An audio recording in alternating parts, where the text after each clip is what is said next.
और ये recognition criteria IAS 16 का है। तो फर्स्ट लाइन है an item of property plant and equipment PPE is recognised when एक item of property plant and equipment. For example, अब आइटम से मुराद आपको जिसमें निकल बताया था कुछ भी हो सकता है, बिल्डिंग हो सकती है, लैंड हो सकता है, कार हो सकती है, एटसेट्रा। इस तरह की कोई भी मतलब कि एक कोई आइटम जो PPE का है वो तब फाइनेंशियल स्टेटमेंट्स में रिकॉग्नाइज होगा जब it is probable that future economic benefits associated with asset will flow to the entity. अब यहाँ आपको दो टर्म्स समझनी है। सबसे पहले प्रोबेबल क्या होता है? देखिए, आपको मैं परसेंटेज के टर्म में समझाता हूँ। परसेंटेज के टर्म्स में समझते हैं। 0 से 10% तक जो होता है वो आपका होता है रिमोट। ये रिमोट होता है। ये आपके आगे फाइनेंशियल की में ये सारा यही काम आएगा, FRSB और ATX FFA में भी। और 10 to 11 to 50 कर लें, ये आपका पॉसिबल होता है। 50% टू 90% तक प्रोबेबल होता है और 91 to 100% तक वर्चुअली सर्टेन होता है।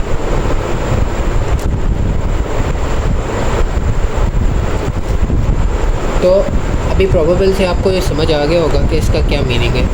प्रोबेबल से इसका जो मुराद है वो ये है कि आपका जो चांस ऑफ अकरिंग है वो कितना है, 50 to 90% है। अगर the probability that it is probable that future economic benefit associated with asset will flow to entity, मतलब कि ये 50 to 90% चांस है कि जो फ्यूचर इकोनॉमिक बेनिफिट्स हैं उस एसेट से। अब फ्यूचर इकोनॉमिक बेनिफिट्स क्या होते हैं?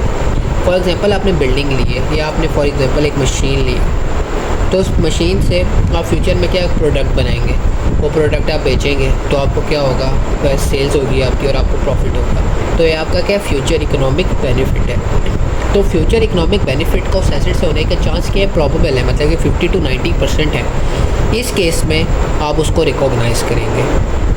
अब आपको एग्ज़ाम में परसेंटेज तो नहीं दी होगी, आपको मेंशन किया होगा बेसिक लेवल पे, तो मेंशन होगा कि प्रोबेबल है, पॉसिबल है, रिमोट है, वर्चुअली सर्टेन है।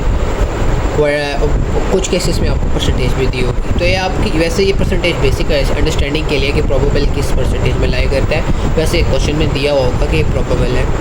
तो अगर probable future economic benefits associated with the asset will flow to the entity, ये फर्स्ट क्राइटेरिया है। सेकंड है cost of the asset can be reliably measured. अब कॉस्ट दो तरह के एसेट्स होते हैं। रिलायबल बेसिस से लिखा हुआ है reliable measurement of cost satisfied by exchange transaction price for purchase asset. अब अगर आपने ये मशीन परचेज़ की है फॉर एग्जांपल 50,000 की, तो यही इसकी कॉस्ट है।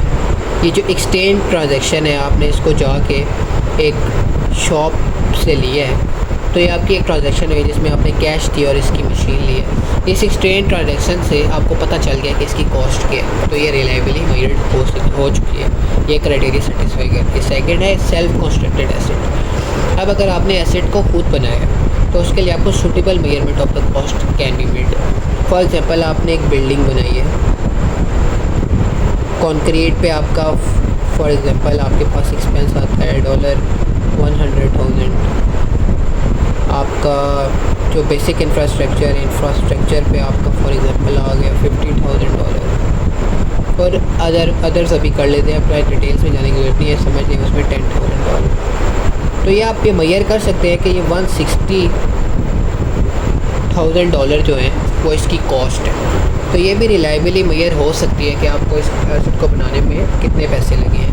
तो इन दोनों केसेस में जब आपकी कॉस्ट भी रिलायबली मेजर हो सकती है और आपको ये प्रोबेबल है 50 to 90% चांस है कि जो फ्यूचर इकोनॉमिक बेनिफिट्स हैं वो हमें मिलेंगे, उस केस में आप उस एसेट को फाइनेंशियल स्टेटमेंट में SOFP में रिकॉग्नाइज कर लेते हैं, NCA की हेडिंग में। सही हो गया। अब जो नेक्स्ट एक और आपको कॉन्सेप्ट समझने हुआ, sometimes it is essential to allocate total cost of an asset to its component parts and account for them separately. कुछ केसेस में होता है, फॉर एग्जांपल एक एयरक्राफ्ट है, उसकी टोटल कॉस्ट है for example $1 million।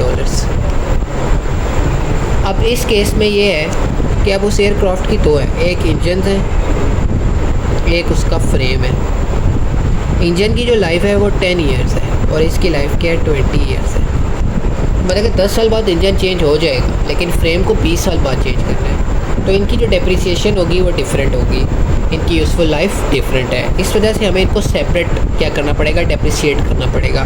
Total asset की cost 1 million ही है, लेकिन आप उनको जो अकाउंट फॉर करेंगे मतलब कि डेप्रिसिएट करेंगे वो 0। फॉर एग्जांपल इंजन जो है वो 0.4 मिलियन के हैं और 0.6 मिलियन का फ्रेम है, तो आप इसको 10 से डिवाइड करके इसकी डेप्रिसिएशन कैलकुलेट करेंगे और 20 को 0.6 से डिवाइड करके उसकी डेप्रिसिएशन कैलकुलेट करेंगे।